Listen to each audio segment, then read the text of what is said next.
Երևան քաղաքում, եւ մենք պետք է հասկանանք այդ երևույթի հետ ինչպես վարվենք,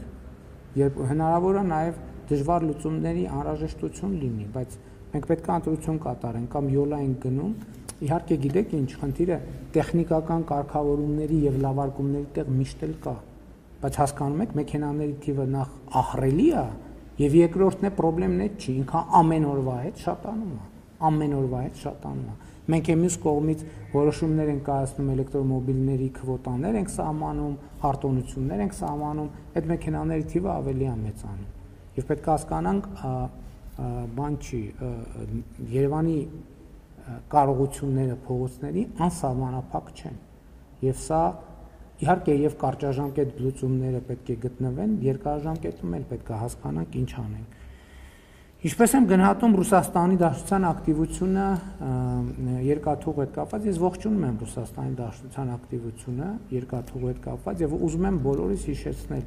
որ երբ որ օգոստոսի 8-ից հետո հնչում էին այդ փորձագիտական գնահատականներ, որ Ռուսաստանի համար սա նեգատիվ զարգացում էր, Իրանի Իսլամական Հանրապետության համար սա նեգատիվ զարգացում էր, դիրքորոշում ինչ էր։ Մենք ասում ենք ոչ,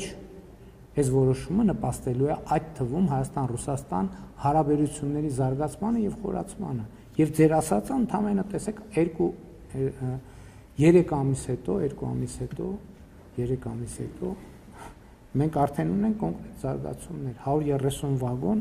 մենք պատկերացնում ենք, չէ՞, 130 վագոնը քանի բեռնատար է։ Ես ողջունում եմ այդ ակտիվությունը եւ ուզում եմ ընդգծել, որ դա լիարժեք համապատասխանում է օգոստոսի 8-ից հետոյի զարգացումների մեր պատկերացումներին։ Ոնց։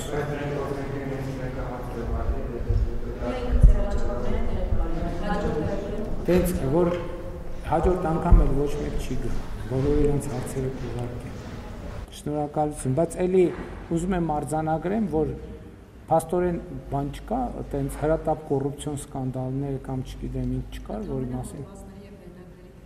Լավ, շնորհակալ եմ։